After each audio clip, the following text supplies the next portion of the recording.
अरे बहू, तुम क्या कर रही हो? जल्दी से घर के सारे काम कर लो। जीतू आज शहर से घर आ रहा है। अच्छा माँ जी, आज देवर जी वापस घर आ रहे हैं? ठीक है, आज तो मैं उनकी पसंद का सारा खाना बनाऊंगी। मोहिनी घर की बड़ी बहू थी और उसने घर को बहुत अच्छे से संभाल भी रखा था। कैलाशिनी अपनी बड़ी बहू से खुश थी, लेकिन वो बहुत गरीब परिवार से थी और शादी के समय वो दहेज में कुछ भी नहीं लेकर आई थी। जैसे ही उसका बेटा जीतू शहर से वापस घर लौट आता है, वो उससे कहती है, बेटा तूने नौकरी बहुत कर ली और अब तेरी शादी के लायक उम्र हो गई है। मैंने एक लड़की देखी है, बहुत अच्छे परिवार से है, अमीर भी है, साथ में खूब सारा दहेज भी लेकर आएगी। बस अब मेरी एक आखिरी ख्वाहिश पूरी कर दे, तू मेरी पसंद की लड़की से शादी कर ले। अरे माँ, आपको इतनी जल्दी क्यों है मेरी शादी की? अभी मेरी उम्र ही क्या है? अरे देवर जी, कर लीजिए, आपको पत्नी मिल जाएगी, इस घर को एक बहू और मुझे एक छोटी बहन की जैसी देवरानी मिल जाएगी। मेरी नहीं तो अपनी बड़ी भाभी की ही बात मान ले। तभी वहाँ आकाश भी आ जाता है। और छोटे, कैसा है तू? लगता है तेरी भाभी और माँ ने तुझे घेर लिया है। अरे घेरना तो था ही, अब ये जनाब 25 साल के हो गए हैं। आप भी पिताजी बेचारे के हालचाल तो ले लेते। मैं तो बिल्कुल ठीक हूँ भैया, देखो ना, आए हुए एक दिन भी नहीं हुआ और माँ ने शादी की बात छेड़ दी। वैसे माँ बिल्कुल सही कह रही है, अब तुम्हें शादी कर लेनी चाहिए। घर में हर किसी के मुंह से यही सुनने के बाद आखिरकार जीतू को शादी के लिए हाँ करनी ही पड़ती है, जिसके बाद कैलाशिनी एक अमीर परिवार से रिश्ता जोड़ लेती है। अब जीतू की शादी की तैयारियां शुरू हो जाती हैं। माँ जी, मुझे बनारसी साड़ी खरीदनी है, मैं देवर जी की शादी में वही पहनूंगी। देखो बहू, अभी मैं छोटी बहू की शॉपिंग करने जा रही हूँ और अगर पैसे बचेंगे तभी मैं तुम्हें साड़ी दिलवाऊंगी, वरना नहीं। वैसे भी तुम्हारे पास बहुत साड़ियां रखी हैं, उसमें से पहन लेना। कैलाशनी ऐसा कहकर शॉपिंग करने के लिए निकल जाती है और बेचारी मोहिनी घर में गर्मी में सारे काम करती रहती है। माँ जी ऐसा क्यों करती हैं? जब भी मुझे कुछ दिलाने की बात आती है तो बिल्कुल इनकार कर देती हैं। खैर कोई बात नहीं। मोहिनी को इस बात से बहुत बुरा लगता है, लेकिन फिर भी वो अपनी सास से कुछ नहीं कह पाती। ऐसे ही देखते जीतू की शादी अमीर घर की लड़की वेदिका से हो जाती है। ओहो, कितनी गर्मी है यहाँ, मुझसे तो जरा भी गर्मी बर्दाश्त नहीं हो रही है। माँ जी, आप अपने घर में एक एसी नहीं लगवा सकती थी? अरे बहू, एसी तो लगवा लेती, लेकिन एसी लगवाने के लिए पैसे कहाँ से लाती? वैसे तुम्हारे दहेज में एसी आया तो है, अभी वही लगवा लूंगी। हाँ, मेरे दहेज में एसी आया है, उसे फौरन मेरे कमरे में लगवा दीजिए, बहुत ज्यादा गर्मी है। कैलाशिनी को लगा था कि उसकी बहू के दहेज में आया हुआ एसी, फ्रिज, कूलर वो सब वो भी इस्तेमाल करेगी, लेकिन वेदिका पहले ही बहुत चालाक होती है। वो एसी, फ्रिज, कूलर सब कुछ अपने ही कमरे में रखवाती है। माँ जी, रात भर मुझे बहुत प्यास लगी थी और बार बार पानी लेने के लिए बाहर आना पड़ रहा था।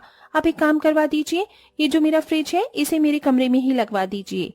अरे बहू, फ्रिज से तो सभी पानी पीते हैं, अगर मैंने फ्रिज तुम्हारे कमरे में रखवा दिया तो फिर सभी को परेशानी होगी। तो फिर मुझे इस बात से क्या मतलब है? ये फ्रिज मेरे दहेज में आया है तो मेरे कमरे में ही जाना चाहिए, है ना माँ जी? हाँ बहू, ठीक है, जैसा तुम कहो। इस तरह वेदिका अपने दहेज में लाया हुआ सारा का सारा सामान खुद ही इस्तेमाल करती है और किसी को भी सामान इस्तेमाल करने नहीं देती। एक दिन कैलाशनी के कमरे का पंखा खराब हो जाता है तो उसे बहुत गर्मी लगती है। बहुत गर्मी लग रही है, एक काम करती हूँ, छोटी बहू के कमरे में चली जाती हूँ, वहां पर एसी लगा है। कैलाशिनी अपनी छोटी बहू के कमरे में आकर बेड पर लेट जाती है। तभी कुछ ही देर में वेदिका जब अपने कमरे में आती है तो वो अपने कमरे में अपनी सास को देखकर गुस्से के मारे आग बबूला हो जाती है।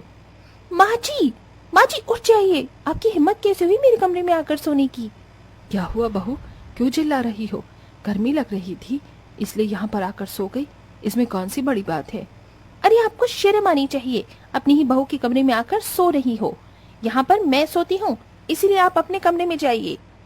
बहू, मेरे कमरे में पंखा खराब हो गया है, बहुत गर्मी लग रही थी इसलिए मैं यहाँ आ गई, तुम थोड़ा सा एडजस्ट नहीं कर सकती मेरे लिए?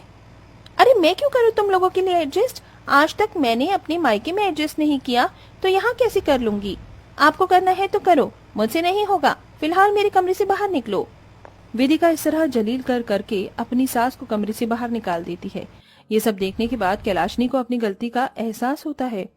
मेरी छोटी बहू कितनी मतलबी और लालची है। अरे उसने एक बार भी हम लोगों के बारे में नहीं सोचा, उसे तो सिर्फ अपनी ही पड़ी है। कितनी गर्मी है, अब मैं क्या करूं? मोहिनी अपनी सास को इस तरह रोते हुए देख लेती है। माँ जी, आप परेशान क्यों हो रही हो? चलिए मेरे कमरे में आ जाइए, मेरे कमरे में पंखा चल रहा है।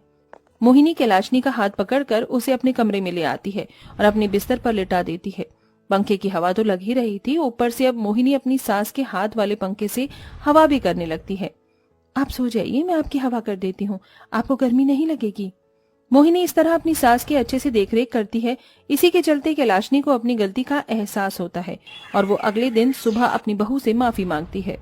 मोहिनी बहू, तुम कितनी अच्छी हो, लेकिन देखो ना, इतनी अमीर होने के बाद भी वेदिका का दिल कितना छोटा है। उसे तो अपनी सास की पड़ी ही नहीं।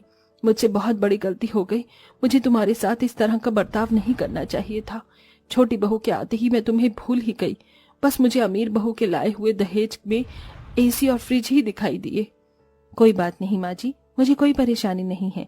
आप मेरी माँ जैसी हो, आप मेरे साथ जैसा भी करोगे मुझे उससे फर्क नहीं पड़ता, लेकिन मैं हमेशा आपको माँ का ही दर्जा दूंगी। मोहिनी की ये बात सुनते ही कैलाशनी बहुत खुश होती है। अब वो अपनी बहू मोहिनी के साथ पहले की तरह खुशी से रहने लगती है और वो उसका अच्छे से ध्यान भी रखती है। एक दिन कैलाशनी मोहिनी को नई साड़ी लाकर देती है। माँ जी, ये साड़ी तो बहुत अच्छी है। बहू, इस साड़ी से कई गुना अच्छी तुम हो। तुम पर ये कलर बहुत प्यारा लगेगा। आप कहती हो तो बिल्कुल लगेगा। इस तरह कैलाशनी और मोहिनी का प्यार देखकर वेदिका को एक कमी सी महसूस होने लगती है। मुझे नहीं पता क्यों ये कमी सी महसूस हो रही है, जैसे मुझे जो प्यार मिलना चाहिए था वो नहीं मिल रहा। शायद इसमें मेरी ही कोई गलती है। नहीं तो माँ जी ने मुझे शुरू में बहुत प्यार किया था और मैंने उनके साथ बुरा बर्ताव भी किया। वो बेचारी गर्मी में परेशान थी और मैंने उन्हें अपने कमरे से ही निकाल दिया। वेदिका ये सब सोचने के बाद अपनी सास से माफी मांगने के लिए उसकी सेवा करना शुरू कर देती है। जैसे ही उसे महंगे महंगे तोहफे देखकर बनाने की कोशिश भी करती है। माँ जी देखो ना, मैं आपके लिए कितनी अच्छी महंगी साड़ी लेकर आई हूँ। आज तक ऐसी साड़ी आपको जेठानी जी ने भी नहीं दी होगी। मुझे मोहिनी से कुछ चाहिए भी नहीं। उसने मुझे जितना प्यार दिया है उतना प्यार तुम मुझे कभी नहीं दे सकती। ये सुनते ही वेदिका की आंखों में आंसू आ जाते हैं और वो अपनी सास के पैरों में गिरकर माफी मांगते हुए कहती है, माँ जी माना, मैंने बहुत बड़ी गलती की है, लेकिन अब मुझे अपनी गलती का एहसास भी हो गया है। हो सके तो मुझे माफ कर दीजिए। आइंदा मैं ऐसी गलती कभी नहीं करूंगी। मैंने अपनी अमीरी का घमंड आपको बहुत दिखाया, जो कि मुझे नहीं करना चाहिए था। वेदिका की आंखों में आंसू देखकर कैलाशिनी समझ जाती है कि उसे उसकी गलती का एहसास है, जिसके चलते वो उसे माफ कर देती है। तुम्हें तुम्हारी गलती का एहसास है, इसलिए तुम्हें माफ कर रही हूँ, लेकिन आइंदा कभी ऐसा मत करना। वैसे तुम्हारे ही चलते मैंने भी एक सबक सीखा कि अमीर गरीब कुछ नहीं होता, प्यार प्रेम ही सब कुछ होता है। कैलाशनी ऐसा कहकर अपनी रोती हुई बहू को गले से लगा लेती है। इस तरह कैलाशनी की दोनों बहू अब घर के अंदर बहुत प्यार प्रेम से रहने लगती हैं। कुछ दिनों में कैलाशनी अपनी बड़ी बहू के कमरे में एसी लगवा देती है और वहीं वेदिका अपने पैसों से अपनी सास के कमरे में एसी लगवा देती है। अब पूरा परिवार खुशी खुशी एक साथ रहने लगता है।